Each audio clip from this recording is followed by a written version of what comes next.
Yo, man, squad. Are y'all trying to get in on that Secretversary Super Drop 2023? Well, we got the link everywhere. We got it on the screen, the description, the comments, and rumors say that if you go into the bathroom, shut all the lights off, play some spooky music, and say Mana Squad 13 times, you can see the link there as well. Just remember, a wise man once said, your opponents might get mad at you for playing powerful stuff, but they'll never be mad if you just play a bunch of shiny stuff. Pretty sure Shakespeare said that.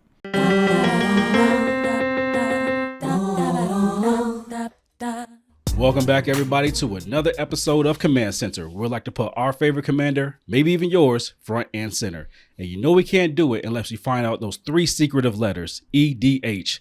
What does it stand for today, Hadoken? It stands for Enhancing Deck Hydraulics. That's right. I want you to come down, people, because it's time to pimp your deck. And the best way to do that is with the Secret Lair cards. I know X to the... Wait, who used to do that?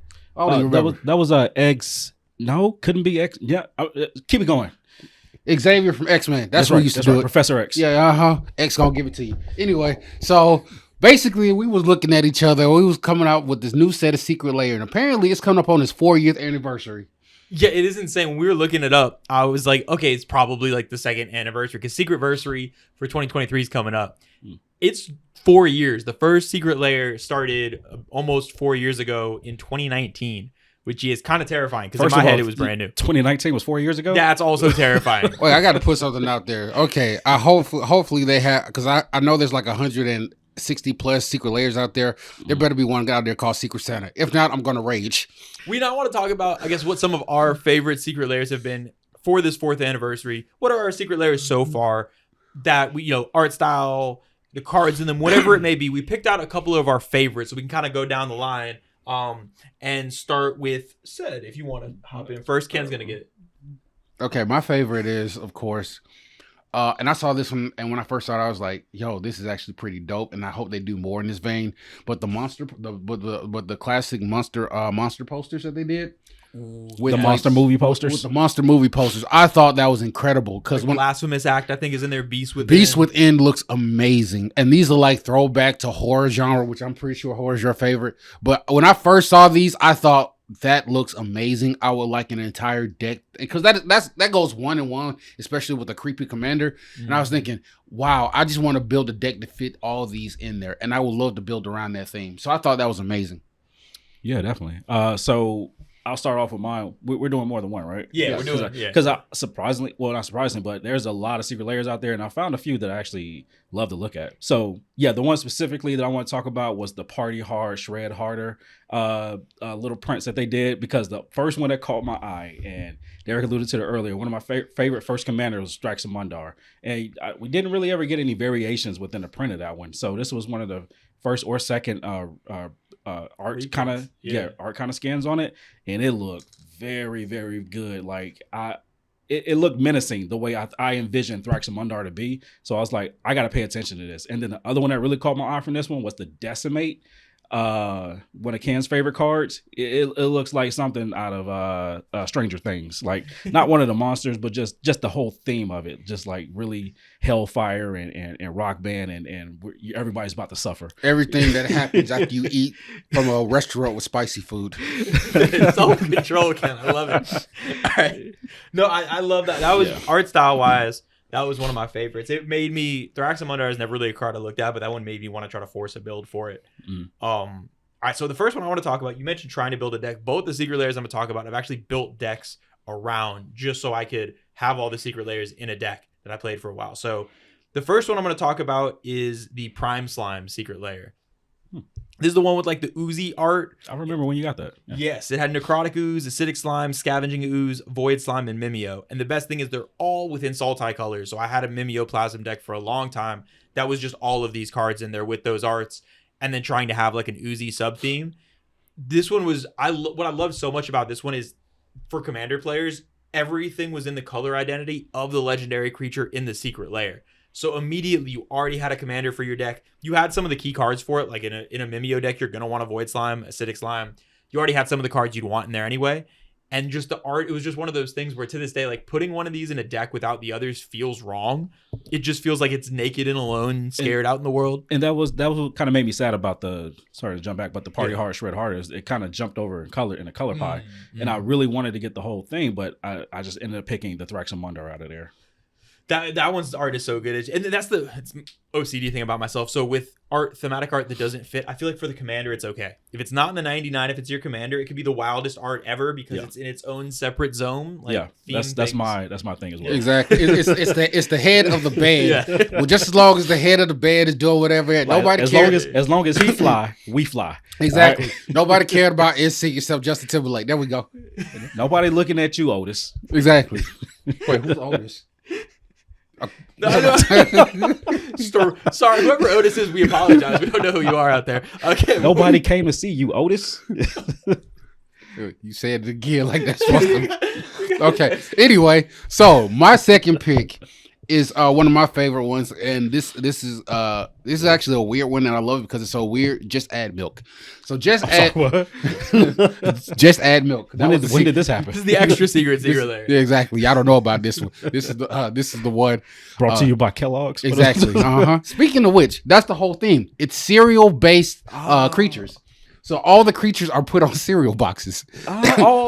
Yes. And I thought this was creative because there's a front side and then there's a back side with like the ingredients. You can play either the front side or flip it over and play the back side. And it's two different kinds. One is the front of the cereal box. One is the back of the cereal box. I thought this was very creative. I wish they would have done more because to have the entire set of this would have been amazing. Especially to have a blue deck and I could call it General Mills. That's how we want to do this, baby. All right, you heard it here first. Gavin, if you do this, I'm coming for you. I also love the Atali on this one is adorable. It is amazing. It's just wonderful to see such a menacing just monster of a card. Like it's gonna kill you, and it's just so cute the whole time. You welcome it. You welcome the murder, and then Ulamog, part of a well balanced diet. Ulamog, he's gonna give you cavities 1,000%, but you're gonna have him come in your home and sit at your table. That man said it's crunch time. And my favorite is the marker on Ulamog, devoid of flavor. We got there, coach. You talk about a flavor win on a cereal box. And we got there. Devoid of. Oh my god! So many. I forgot Ulamog was in that one. I'm gonna be honest. And the perfect name for a cereal box: Ceaseless Hunger. We got there, baby. We got it there. all just writes itself. It wrote itself. Somebody just woke up and was like, "Boom, I just made money." We got there, coach. Touchdown in soccer, whatever. Touchdown in soccer. What's your second one? All right, so the one that the very first one that really, really caught my eye, and I actually started paying attention to these things, Black is Magic. The Black History set that came out with featuring all Black artists and featuring characters with Black characters from Magic. So that one really hit home to me because I feel like all the art really hit his mark. The ones that really stood out to me were Kaya, Ghost Assassin, and Teferi, Hero of Dominaria. Just showing like the Teferi and his whole family on a card. Finally, like that man has a backstory. He has a family. I can relate to that. That's why he traveling through planes. He's trying to get back home. or sometimes just get away. Hey, we can all relate to that. Yeah, that one, I believe all the art was even though it wasn't all done by the same artist, a lot of it was very cohesive. So again, they were all over the color pie, but at the same time, it all looked really good. And I really hope that they bring that back and do another round of different artists for this one. So you have a playmat for that too, don't you? I believe that playmat was from something else. That was from the secret. That was like a Kickstarter secret. The layer. Life secret. What's the life? Extra life. Extra life. Okay. Yeah. For the foundation. But that does have Teferi. It does have Teferi and his daughter on there as well. So yeah. Yeah. So also just random fun fact. Now that when you're bringing up the playmat for Secret Lairs, if you ever just are like, oh, this art's amazing, check out because Ultra Pro does all they have like the license with Wizards to make Magic playmats and stuff like that. Mm-hmm. If you check out Ultra Pro when a Secret Lairs on sale, they'll have random playmats of the arts from the Secret Lair. So I don't know when they started doing this, but I saw it not too long ago because currently there's one of the Secret Lairs out has the Grim Grin in it, and they have a Grim Grin playmat that I was able to pick up. Nice. So it's like I don't know how long they're on there for, but for random periods of time. So if an art really speaks to you and the card's not enough, you can actually find those playmats, which is pretty cool. Now my last one is going to be another one. This is another older one. This is from a few years back, but it was the stargazing, the Theros stargazing Secret Lair. Mm. So it was all the Theros constellations. Yes. Oh yeah. So Jason Engel is one of my favorite artists in Magic, and he did all the art for this, and it was all the like constellation art with the Theros gods. The specific one that I like the most, that I think I got a couple of these, but the one I was most excited about had obviously Zenobro, because Zenobro is the most important on there, but it had Nylea, Zenobro, and then the snake god, Phineas and I can't finish that. Farrakha. Farrakha. I always get Phoenix and Farrakha mixed up because it's too many, but it had Farrakha, it had Xenagos, and it had Nylea. And that's the one. That was the one with the show with the platypus. But keep going. So one of the things, I actually put all of these into a Kresh deck at the time because I wanted to find like a cohesive way to use it. Mm-hmm. And actually for both of these, I have deck text that I'll link in the description as well for these two decks that I had built around the Secret Lair from way back then. But this Secret Lair was great. Xenagos is one of my favorite creatures ever. So for the longest, they only had the original art. And I remember when this thing came out, I was just so excited because that art looks insane. Like Xenagos is one of the most terrifying creatures in Magic to hit a battlefield, and I feel like this did it justice.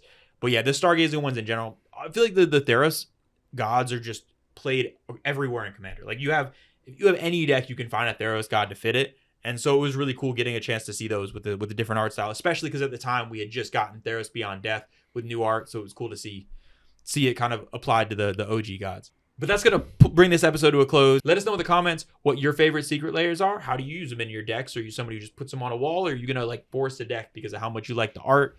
Let us know. And also hit up that referral link that we got. Screen, comments, description, all that type of stuff. If you want to hit up the Secretversary for 2023 and grab some of the new stuff in there. But until next time. Secret Santa better come. Secret Santa better come.